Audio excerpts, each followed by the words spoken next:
Welcome back. बढ़ते हैं खबरों में आगे। जेल में बंद आजम खां के लिए एक और बुरी खबर आई। 2016 और 17 में जल निगम भर्ती बोर्ड में गड़बड़ी का मामला सामने आया है। एसआईटी जांच में सामने आया है कि 1300 पदों के लिए की गई भर्ती में गड़बड़ी हुई है।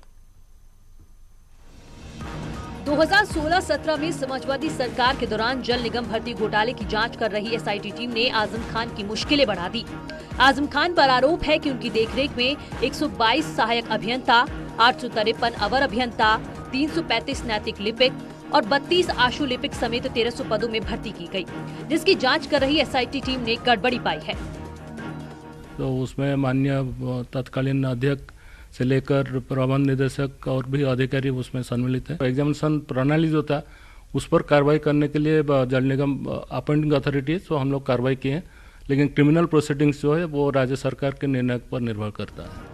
भर्ती में गड़बड़ी सामने आने के बाद योगी सरकार ने जेई और क्लर्क की भर्तियों को रद्द कर दिया था और इसी मामले में एसपी सिंह, जल निगम के पूर्व एमडी पीके आसुदानी, जल निगम के तत्कालीन मुख्य अभियंता अनिल खरे के खिलाफ एसआईटी ने केस दर्ज किया और पूछताछ की, जिसके बाद कई बड़े अधिकारियों को भर्ती प्रक्रिया में दोषी पाया गया है। लेकिन कर्मचारी नेता इस जांच के बाद कार्रवाई का विरोध कर रहे हैं। जो 3 साल से कार्य कर रहे थे, हमारे जूनियर इंजीनियर रहे हों, चाहे वो नैतिक लिपिक रहे हों, सभी लोग जो कार्य किए हैं, अभी गंगा का जो स्नान हुआ उसमें लोगों को प्रशस्ति पत्र मिला है। उसी अच्छे कार्य के लिए जल निगम को चलाने के लिए इन लोगों का जो निकाला गया है ये ठीक नहीं हुआ है। फिलहाल एसआईटी ने जांच रिपोर्ट शासन को सौंप दी है, जिस पर जल निगम के अध्यक्ष ने दोषियों पर दूसरी एफआईआर दर्ज की शासन से अनुमति मांगी है। सपा सरकार में बतौर जल निगम के अध्यक्ष रहते हुए आजम खां के द्वारा की गई नियुक्तियों की एसआईटी ने जांच कर सारी तहें खोल दी हैं। जहां एक तरफ इस समय वर्तमान में आजम खां जेल में हैं, वहीं इस जांच रिपोर्ट के आ जाने के बाद प्रशासन ने पत्रावली शासन को दूसरी एफआईआर दर्ज करने के लिए भेज दी है। ऐसे में देखना ये होगा, जहां कर्मचारी संघ अपने मोर्चे पे अड़ा हुआ है, वहीं दूसरी तरफ प्रशासन इस पर एफआईआर दर्ज करा करके दोषियों को जल्द जेल भेजने की बात कह रहा है। कैमरा पर्सन गोपी के साथ प्रशांत पांडे, न्यूज़ 18 लखनऊ। जल निगम में भर्ती मामले में एसआईटी जांच सामने आने के बाद यूपी सरकार के मंत्री सिद्धार्थनाथ सिंह ने आजम खां पर हमला बोला। उन्होंने कहा कि आजम खां सलाखों के पीछे हैं और आगे भी रहेंगे। जो कानूनी करना चाहिए एक मंत्री के रूप में उन्होंने किया नहीं। उन्होंने कहा जितने भी अवैध हो सकते हैं मैं ही उसका मालिक हूँ, उसी का मैं सरताज हूँ, और वो करते रहे, चाहे वो भर्तियों का हो, चाहे ज़मीन कब्जा हो, चाहे वो यूनिवर्सिटी बनाने का हो, और अनेक चीज़ें ऐसी आई हैं। तो उसको देखते हुए जो एसआईटी की रिपोर्ट है जल निगम की, वो अब सामने आई है। अब उसमें भी अनियमितताएं पाई गई हैं। अब आजम खां जी की मुसीबतें तो और बढ़ेंगी, मगर कानून भी उनकी मुसीबतों को कम करने वाला नहीं है। अब जब ये कानून के पास जाएगा तो कानून अपना काम करेगा, और स्वाभाविक है जेल में तो यही है, इसके तहत भी इनको भी जेल में जरूर जाना पड़ेगा, ये सुनिश्चित होता जा रहा है। जानलेवा कोरोना वायरस अब सिर्फ चीन तक ही सीमित नहीं रह गया है, भारत में भी इसकी चपेट में आ चुका है। दिल्ली ही नहीं, नोएडा तक कोरोना का कहर देखने को मिला। खबर थी कि नोएडा में कोरोना की वजह से स्कूलों की छुट्टियां कर दी गई हैं, लेकिन डीएम ने सफाई दी है कि सैनिटाइज करने के लिए 2 स्कूलों की छुट्टी की गई। हिंदुस्तान में कोरोना का कहर, दिल्ली के बाद नोएडा पहुंचा कोरोना। वायरस के चलते बंद हुए 2 स्कूल। आगरा और लखनऊ में भी कोरोना की entry.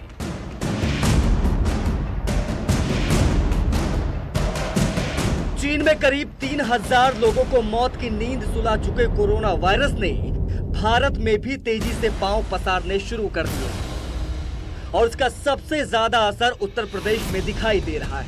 Corona virus via Delhi Noida पहुंच चुका है। जानलेवा वायरस के चलते 2 प्राइवेट स्कूलों को बंद करना पड़ गया।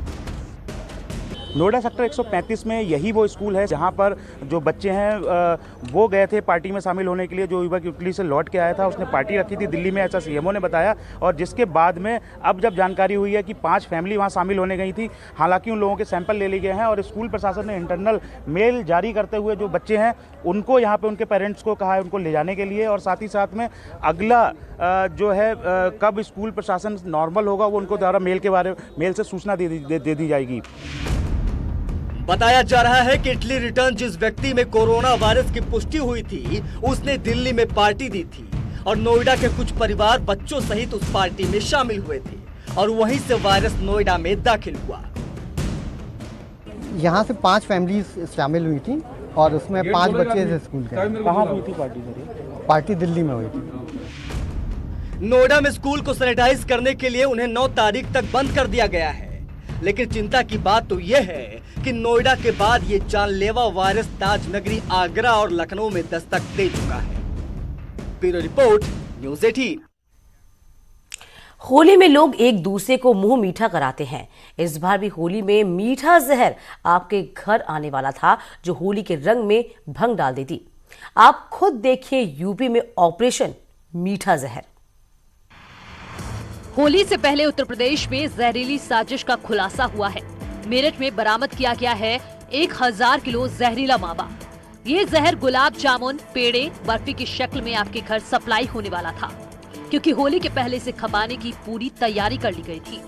लेकिन खाद्य विभाग को भनक लग गई और पूरी टीम लाव लश्कर के साथ मेरठ के लाला बाजार जा पहुंची और 1000 किलो की जहरीली साजिश का पर्दाफाश हो गया। ये हमारी जो खाद्य की टीम है लगातार ये कार्रवाई कर रही है। आज इसी कार्रवाई के तहत सवेरे से हम लोग एक टीम बना लिया था, जिसमें हमारी अर्चना धीराज, हम शिव कुमार जो हमारे चीफ फूड ऑफिसर्स हैं और अभिहित अधिकारी जो हैं, सबको उनके साथ पुलिस फोर्स लगा के ये अभियान आज कराया गया, जिसमें 6,97,000 के आसपास की हम लोग सामग्री बनती है। देखिए ये मावा किस गंदगी के बीच रखा गया था।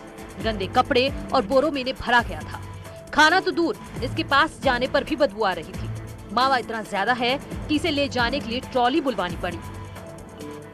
आज हमने लाला के बाज़ार में हमारे खाद्य औषधि प्रशासन विभाग की टीम ने कार्रवाई की है, जिसमें ये 10 कुंटल मावा हमने पकड़ा है।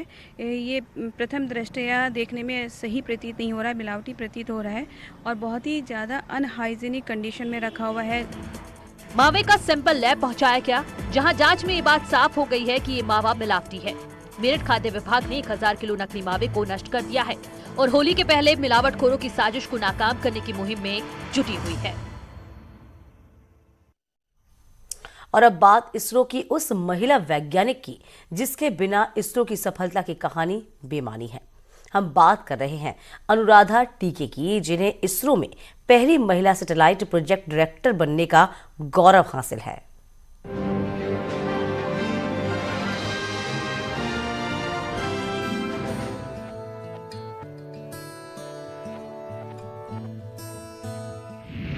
अड़तीस सालों से जुड़ी हैं इसरो के साथ, रंग लाई वैज्ञानिक बनने की लगन, इसरो की सफलता में दिया योगदान। अनुराधा टीके इसरो की नारी शक्ति। बिल्कुल ठीक सुन रहे हैं आप, विज्ञान से जुड़ी ये महिला अब किसी पहचान की मोहताज नहीं। इसरो ने अनुराधा टीके को काम दिया तो इसरो की सफलता ने इन्हें नाम दिया। अब ये नए दौर की महिलाओं की आइकॉन हैं। इसरो की वरिष्ठतम महिला वैज्ञानिक है अनुराधा टीके, जो 1982 में इसरो में शामिल हुई थी। तब वहाँ गिनी चुनी महिलाएं थीं और इंजीनियरिंग विभाग में तो महिलाओं की संख्या सिर्फ 1 या 2 ही थी।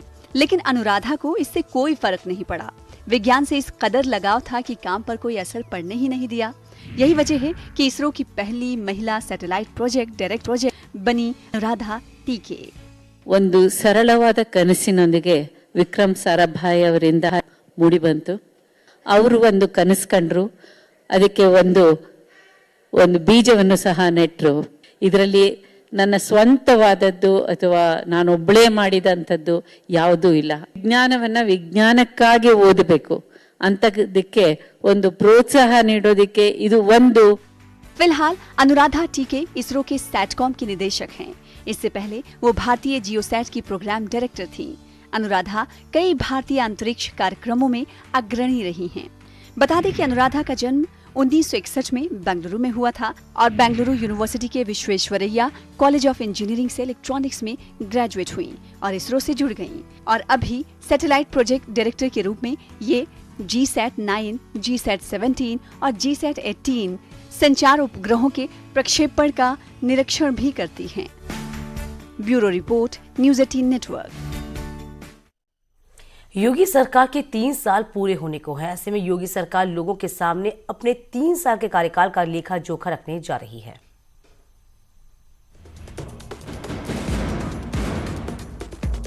योगी सरकार 3 साल के कार्यकाल का रिपोर्ट कार्ड लोगों के बीच लेकर आ रही है। इसकी तैयारी भी खास तौर पर की जा रही है। योगी सरकार 3 साल के कामकाज का विधायकों का भी रिपोर्ट कार्ड पेश करेगी। 19 मार्च को योगी सरकार के 3 साल पूरे हो रहे हैं। हमारे मुख्यमंत्री जी ने ये कहा था और सभी को कहा था कि देखिए, आप लोगों के क्षेत्र में जो विधायक हैं उनके क्षेत्र में भी अनेक काम हुए हैं। हर घर घर जाके लोगों को बताना है कि 3 साल के अंदर हम लोग ने ये काम किया है, आप लोगों के भरोसे को जीता है, आने वाले समय में और कार्य करेंगे। 5 साल का जो समय निकला है वो आप लोगों की सेवा के लिए निकला है। सदन में सीएम योगी ने मंत्रियों के साथ विधायकों से भी अपना रिपोर्ट कार्ड लोगों के सामने रखने की बात कही थी। अब इस पर अमल करने जा रही है। सरकार यूपी विधानसभा के 403 विधायकों के विकास कार्यों की रिपोर्ट जनता के बीच लेकर आएगी। लेकिन सवाल है कि योगी सरकार के लिए ये मौका इतना खास क्यों है? दरअसल यूपी में योगी बीजेपी सरकार के सबसे लंबे समय तक सीएम रहने वाले नेता बन गए हैं। योगी 19 मार्च 2017 को मुख्यमंत्री बने थे और 3 साल का कार्यकाल 19 मार्च को पूरा करने जा रहे हैं। इससे पहले कल्याण सिंह, राम प्रकाश गुप्ता और राजनाथ सिंह भी सीएम रहे, लेकिन कोई भी 3 साल तक इस पद पर नहीं रह पाया। Bureau report, news.